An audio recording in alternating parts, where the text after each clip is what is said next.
Welcome back, dudes, and today I have a sweet ride for you because today we're looking at my adventure to Katoomba on Anzac Day. So for context, anyone outside of Australia may be forgiven for not knowing that Anzac stands for the Australian New Zealand Army Corps, and it has come to signify this legend of mateship and courage in the face of adversity.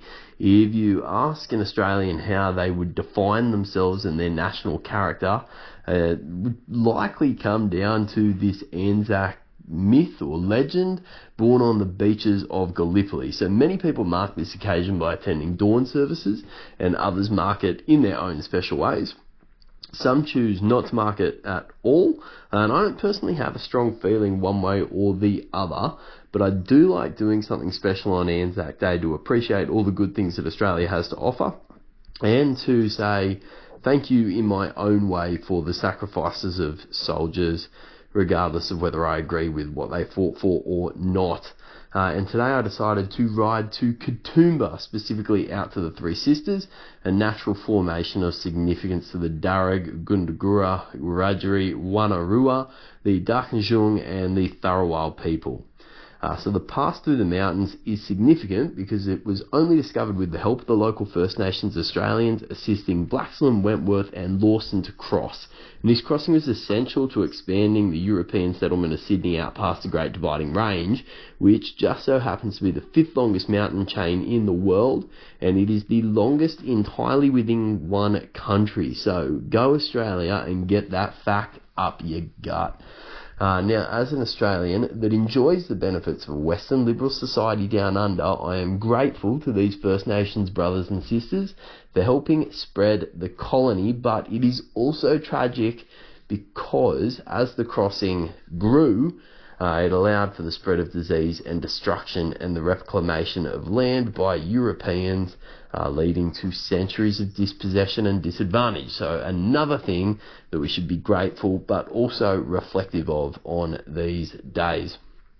So why the history lesson? Well, the road that we're taking is pretty much the same path that those dudes went through years ago, and this road is called the Great.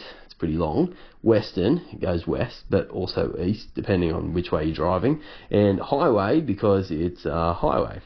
In fact, if you drive up this road, you go through the suburbs of Blaxland, which has the honour of having the first Mackie D's that you'll pass on the way up the mountains, Lawson, and also Wentworth Falls as you head up. Okay, so it's a pretty sheer bike ride, really. It's 1,500 metres of elevation, and most of that is in the first half of the ride up to Katoomba. Basically, this is a climb to the top of the Blue Mountains almost, and then a descent down. And it can become a bit of a mental thing, especially if, like me, from about halfway you're riding on your own. So I do the train announcements in my head. So the train on platform 1 will arrive at Lawson, then Bullaburra, and it sort of allows you to tick these things off. Now, we come across this random breath test here. It's double demerits on public holidays, which you get 12 demerit points in New South Wales. That guy's probably lost twice the demerit points than he normally would. Looks like he's a little bit cooked. So, as we come along, now at Lura, we come to this dick of the day, and it's this bus driver that decides that he's going to shoot in front of me here with 3 zeros on the back. Basically, this bus driver is not in service at the moment. Could have sat behind me, chose to pull in front of me, and I didn't realise this. I thought he was stopped, letting a passenger off. I'm just chilling here, just chilling. And it gets to a point where I realise this guy's like not moving. So, pull in front of him, which means I've got to pull into traffic. A bit sketchy. And I look behind and the dude's not in service. So you'll see I flip in the bird here because I was pretty ticked off about this. Thought it was pretty poor form. Interested to know what you think. Anyway, we get to the Katoomba and we ride through this beautiful historical town. And I'm just going to leave the rest because I think it speaks for itself.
Okay, so 1,000 meters of climbing later, and this is what we came for.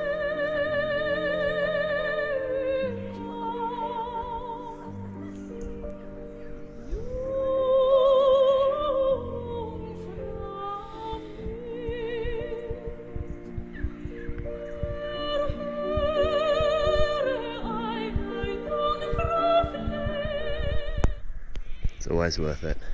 All right, now the fun part, let's get back down the hill. But first, banana.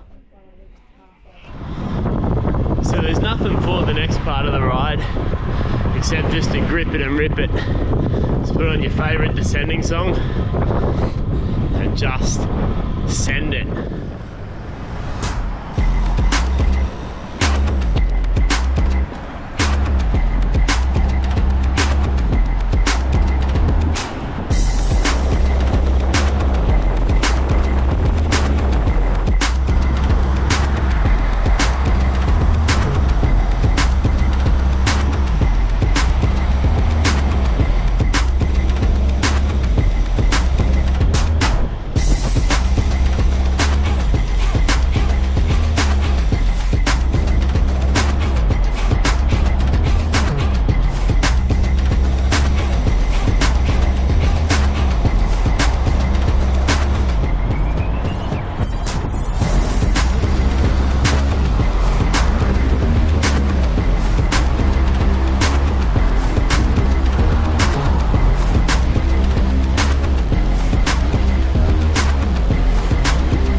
Alright, if you made it this far, you're a bloody legend. And you know what? Video's done. You can click off if you want. But as some extras, this is the steepest and most technical climb into the Blue Mountains, and I'm going to descend it.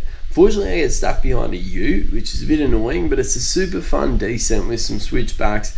Sort of maxes out at about 16-17% from memory. So it gets pretty steep and pretty fast. Obviously the bloody ute ruins that, but I probably wouldn't ascend it much harder anyway, because it can be a little bit scary coming into some of these switchbacks. Anyway, enjoy or don't. Thanks.